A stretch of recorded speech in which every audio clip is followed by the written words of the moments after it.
असदुद्दीन ओवैसी कहते हैं कि हम जो है वो प्रधानमंत्री बनाएंगे हिजाब वाली को, बुरखा वाली को। सऊदी अरब से, खाड़ी देशों से बहुत सारे सांड के रूप में लोग आते हैं, 80 साल के, 90 साल के, और वे वहाँ आकर एक यात्रा पर जो है वो निकाह कर लेते हैं, हफ्ते का, महीने का, 1.5 महीने का, इस तरह के निकाह करते हैं। और वो लड़कियां जो हैं 15-16 साल की भी होती हैं, 12 साल की भी होती हैं। तो उनका एक शारीरिक शोषण होता है। तो पहले तो ओवैसी साहब वो अय्यासी के अड्डे जो हैदराबाद के अंदर खुले हुए हैं, ओवैसी साहब उनको रोकें।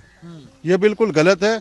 यानी कि 1-1.5 महीना के लिए निकाह करते हैं या हफ्ते के लिए निकाह करते हैं, 15 दिन के लिए निकाह करते हैं, फिर उनको जो है तलाक दे करके वो सांड चले जाते हैं। बहुत मोटे मोटे लोग, तकड़े लोग आते हैं अरबी मुल्कों के।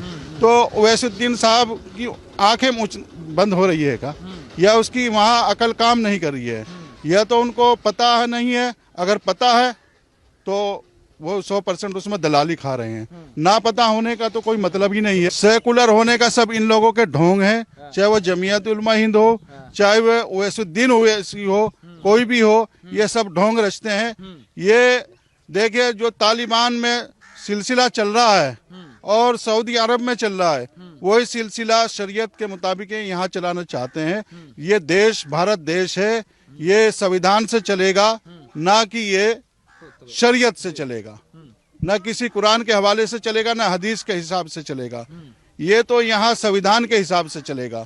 तो ये बुरखे वाला जो मामला और हिजाब वाला जो मामला कॉलेजों में चल रहा है, जो मुस्कान नाम की लड़की है, युवती है, ये 3 साल से वहाँ पढ़ रही थी स्कूल के अंदर, उसी कॉलेज में।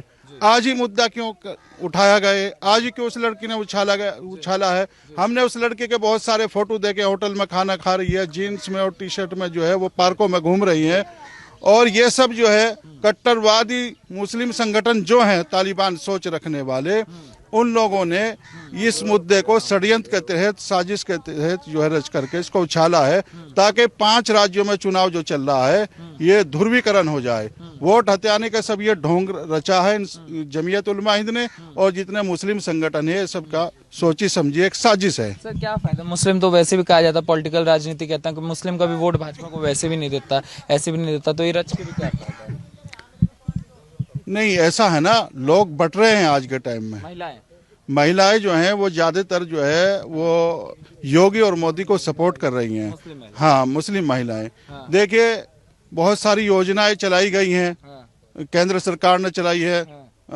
ट्रिपल कानून जो बना है, तलाक वाला, 3 तलाक वाला मुद्दा है, तो उससे बहुत खुश हैं सभी तो हिंदुस्तान की युवतियाँ। ये जो खुशी थी, ये लोगों को बर्दाश्त नहीं हो रही, इसलिए सारा मुद्दा चलाया जाए कि मुस्लिम महिलाएं वोट ना दे। देखिए जितने भी विपक्षी पार्टियां हैं, इन सबको ये जो है हजम नहीं हो रहा है।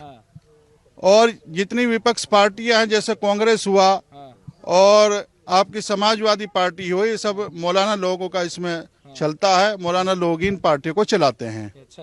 समाजवादी पार्टी हो चाहे कांग्रेस हो, इनका पूरा बोलबाला रहता है। तो कट्टरवाद सोच बना करके, तालिबान सोच बना करके, ये जो है टुकड़ा टुकड़ा गैंग जो है, ये भारत देश को इस्लामिक राष्ट्र बनाना चाहता है। तो योगी जी भी तो कहें कि गजबाए हिंद का सपना देखने वालों को हम याद दिला दे, वो रहे या ना रहे, तालिबानी सोच गजबाए हिंद वाले, मगर ये देश शरीयत से नहीं संविधान से चलेगा। ये तो मैं कह ही रहा हूँ, ये देश जो है वो शरीयत से नहीं चलेगा, ये संविधान से चलेगा। तो ये बिल्कुल भी जो सपना देख रहे हैं देश का प्रधानमंत्री बनने का, मैं कहता हूँ आने वाले 2 साल बाद जो असदुद्दीन ओवैसी जैसे जो वहाँ बोलते हैं, बकवास करते हैं, ये भी 2 साल बाद जो है सांसद भवन में नजर नहीं आएंगे। अच्छा, हाँ, ऐसे लोगों का उपचार अच्छी तरीके से हो जाएगा। आप देखिए, तो बताते हैं हमने मुसलमानों के लिए बहुत किया है, मुस्लिम हमारे साथ खड़ा है, हैदराबाद में हमने बहुत काम किया है। भड़काऊ भाषण के अलावा उनके पास कुछ नहीं है। असदुद्दीन के पास, चाहे वो संसद भवन में हो चाहे बाहर हो, एक भी काम बताए ना हमें, कहाँ क्या किया। बस भगवा भगवा के पीछे पड़े हुए हैं। बस ये बोलते हैं भगवाधारी भगवाधारी। ये यानी कि जितने भी भगवाधारी संगठन हैं, चाहे वो विश्व हिंदू परिषद हो, हिंदू जागरण मंच हो, बजरंग दल हो, ये इनको भगवाधारी बता करके ये आतंक मचाते हैं, जबकि खुद आतंकवादी हैं। एक भी कोई घटना बता दो पूरे हिंदुस्तान के अंदर, जो भगवाधारियों ने कोई दंगा करा हो, सांप्रदायिक दंगे में किसी का कोई हाथ हो, एक भी सबूत मुझे ला करके दिखा दे। और आतंकवादियों के बहुत सारी घटनाएं मिल जाएंगी। और आतंकवादी तो संगठन जो है उनका इन संगठनों से ही संबंध है, यही उनको एंट्री कराते हैं। पाकिस्तान का आतंकवादी यहाँ कैसे आता है, अफगानिस्तान के आतंकवादी यहाँ कैसे आ जाते हैं, कैसे पनप रहा है।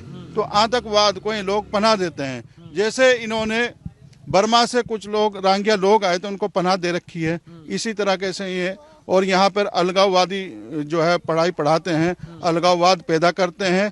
और अलगाववाद जब फैलता है तो उससे ही कट्टरवाद फैलता है और इन्हीं कट्टरपंथियों में से फिर आतंकवादी तैयार होते हैं। मदरसों के अंदर जो कट्टरवादी पढ़ाई